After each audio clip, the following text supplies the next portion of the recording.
안녕하세요. 네, 가슴 수술의 진심인 성형외과 전문의 최규진입니다. 처진 가슴 때문에 오신 분들은 어떤 공통점이 있나요? 자존감이 떨어져서 오시죠. 크고 무겁고 처지시던, 무겁지 않지만 그냥 처지던 스스로 보기 예쁘지 않거든요. 자존감이 떨어지는 게 일단 기본이고요. 크고 무거움까지 동반되어 있는 분들은 실제 생활까지 불편하죠. 어깨 아프고 등 아프고 허리 아프고 이제 실존적인 불편이 더 따라오는 거고, 안에가 비어있고 볼륨감은 별로 없는데 처지기만 한 분들은 자존감이 떨어져 있고 자신이 없는 게 제 문제고, 큰 가슴으로 많이 짓눌렸으면 더 짓무르고 더 통풍이 안 되는 거고, 거기 피부 트러블이 더 생기는 거고, 특히 날씨가 더운 이제 곧 다가올 여름 같은 경우는 거의 접혀서 불편하고 땀차고 힘드신 건 맞죠. 네. 그런 분들은 어떤 수술을 받아야 하나요? 볼륨을 많이 줄이면서 올라가는 걸 원하시는 분은 축소 수술이라고 이름 붙이기 좋은 거고, 볼륨을 가능한 한 좀 유지하면서 잘 올라갔으면 하는 바람을 갖고 계신 분은 거상이라는 이름으로 수술하는 게 적합한 거겠죠. 그래서 실은 올라가는 거에서는 공통 목표고, 볼륨을 어떻게 조절할 거냐에 따라서 축소 수술이냐 거상 수술이냐 이렇게 나뉘게 되는 거죠. 축소나 거상이나 오신 상황을 보면은 공통적인 특징은 겉에 피부가 많은 거예요. 겉에 피부가 일단 우리가 이상적으로 생각하는 것보다 많아요. 많이 채워지면서 많은 거고, 여기는 안에는 별로 없으면서 겉에만 많은 거예요. 이게 차이라, 겉에 불필요하게 많았던 피부를 어떻게 잘 예쁘게 줄이느냐가 꼭 해내야 될 숙제고, 그게 이제 기본이고, 안에를 많이 줄일 거냐 최대한 덜 줄일 거냐 아니면 적당히만 줄일 거냐, 이게 이제 또 마지막 남은 우리가 컨트롤의 영역인 거죠. 정리하자면 잘 올리기, 그리고 불필요하게 갖고 있었던 이상적이지 않은 피부의 양을 합당하게 줄이기, 그 안에 채워질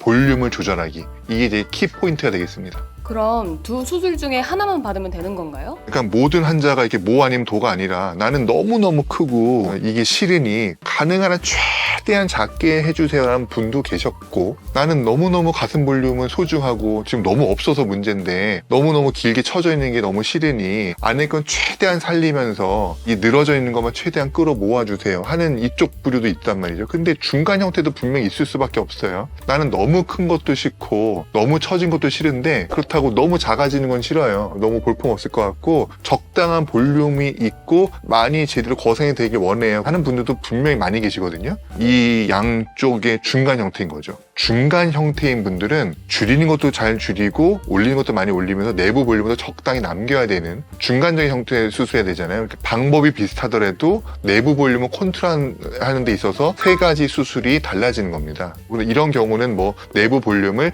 더 줄일 수 있어도 일부러 좀 덜 줄이는 그런 수술을 하게 되는 거죠. 여러분들의 가슴을 크게 정리하자면, 너무 크고 처져서 무거운 가슴도 있고, 안에는 비었는데 늘어지기만 해서 볼륨을 최대한 유지하면서 올리는 게 메인이 돼야 되는 바람이 있는 이쪽도 있고, 중간 형태인 가슴도 있어요. 그러면은 여러분들의 가슴에 따라서 수술 방법이 달라져야 되는 거예요. 그런데 다른 것 같지만 기본은 똑같아요.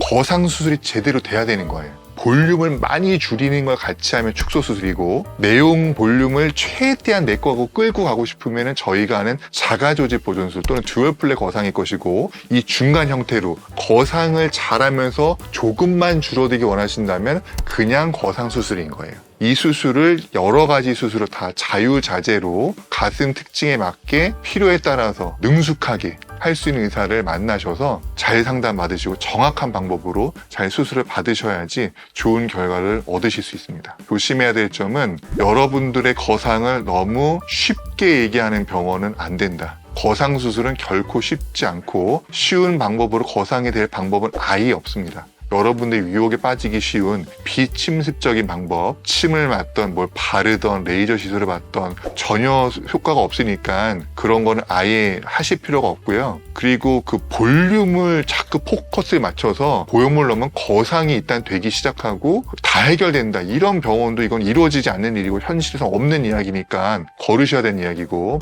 단 거상이 제대로 되면서 보형물의 도움을 받을 수 있으면은 조심하면서도 그 이후에 일어날 일을 미리 다 고지를 받으시고, 근데 가급적이면 거상이 필요할 정도로 처지신 분들에게 보형물의 조합은 지속 가능하게 오래 유지되기는 좀 다소 어려우니 신중히 결정하셔야 됩니다. 내부 볼륨이 너무 없고 내 볼륨을 최대한 보존하고 싶고 단 늘어져 있는 게 싫은 분들은 굉장히 이제 조심스럽습니다. 왜냐하면 이분들은 볼륨을 채우고 싶은 유혹이 많이 있거든요. 흔히 이제 많이 접하게 되는 거는 보형물 넣으세요라는 거거든요. 보형물을 넣으면서 거상을 예쁘게 잘하면 굉장히 예쁜 거 맞습니다. 그런데 문제는 보형물이 내 탄력이 없는 피부를 금방 늘려버립니다. 유방이 길어지고 늘어지면서 피부양이 다시 늘어나고 보형물이 밑으로 빠지거나 옆으로 가거나 이런 일이 이제 서서히 일어나죠. 얼마나 빨리 어느 정도로 일어나냐의 문제지 일어나는 거거든요. 이럴 때 그럼 대안이 자가조직 보존술이라고 저는 말씀드리고 있거든요. 또는 듀얼 플랫 거상술이라고 저희가 같은 이름 부르고 있는데 외부에서 들어오는 보형물 이용하는 게 아니에요. 내 이게 처져 있는 내 유방 조직을 위치를 바꿔서 내부 볼륨을 채우고 주변 전에 모아서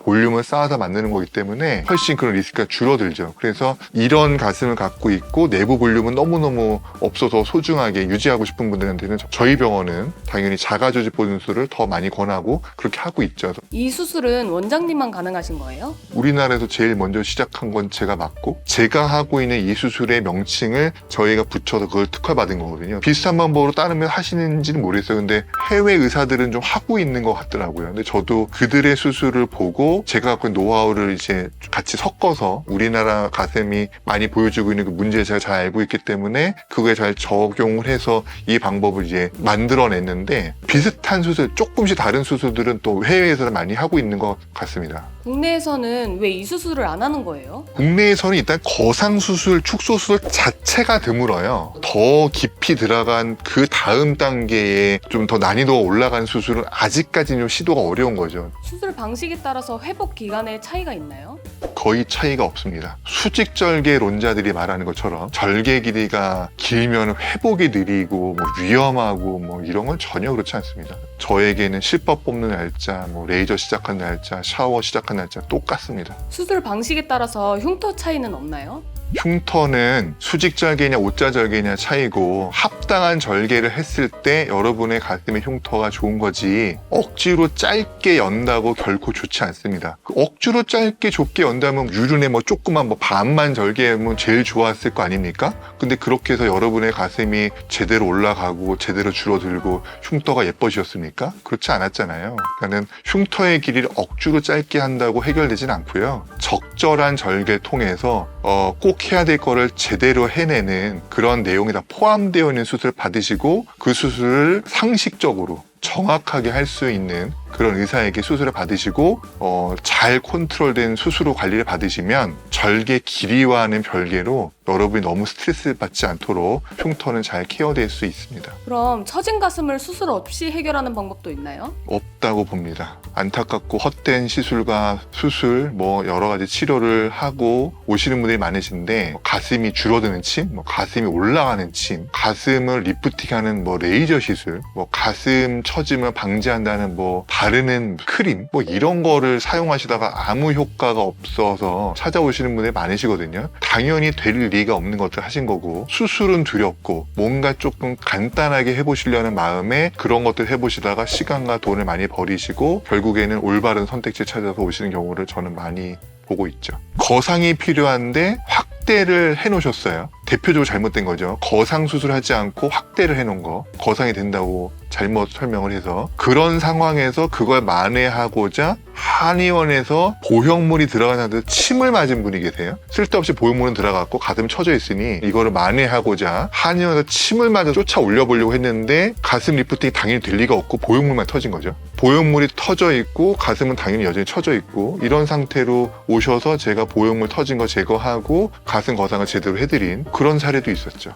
여러분들이 거상이 필요한 가슴이면 분명히 거상이 먼저 이루어져야 되고 거기서 끝내든지 거기서 볼륨감을 원하시면 보형물을 쓰던 자가조직 보존 쓰던 뭐 이렇게 가야 되는 것이지 기본 거상이 안 되는 상태에서 볼륨만 확대로 거상을 도모하는 그런 거는 이루어질 수가 없는 거니 그런 유혹에 빠지시지 않기를 바라고 거상을 하더라도 너무 간단히 하려는 그런 유혹에도 안 빠지셨으면 좋겠어요. 거상이 어떤 방법으로 해주겠다는 건지 잘 판단을 하셔야 돼요. 유륜의 위만 조금만 열어본다든지 해본다든지 동그랗게 열어서 해본다든지 이거는 대부분 실패합니다. 그렇게 거상이 될 리도 없고 나머지가 해결이 하나도 안 되는 거고 유륜 주변에서 여기만 깨작깨작 자른 거기 때문에 여기는 근본적으로 하나도 해결이 안 되는 거거든요. 그런 상태로 나머지가 조화롭게 모아지고 올라가고 피부양이 줄어들면서 거상이 되고 모양을 동그랗게 만들어질 수가 없는 거죠. 그래서 보형물을 넣어서 볼륨을 확대하시면 거상은 살짝 제가 알아서 해드릴게요. 이런 식으로 가볍게 말하는 그런 계획은 거르셔야 됩니다. 더 메인은 거상입니다. 거상을 제대로 하는 게 가장 큰 메인 수술이고 이게 굉장히 어렵고 난이도가 필요하고 경험치가 많은 영역입니다. 이거를 기본으로 하고 여기서 볼륨을 어떻게 할까를 그때 같이 고민해보는 솔루션을 제시하는 거라면 그건 귀 기울여 들으시면 하고 고민해 보셔도 됩니다. 단 거상을 얼마나 제대로 많이 해봤고 얼마나 많은 케이스가 알려져 있고 오랫동안 잘 해왔는지 이건 또 여러분들이 또 잘 판단하셔야 될 목이겠죠. 좀 도움이 되셨길 바라고 저희는 또 언제나 여러분들에게 필요한 영상을 잘 준비해서 다음에 또 찾아뵙도록 하겠습니다. 오늘 영상도 잘 시청해 주셔서 감사합니다.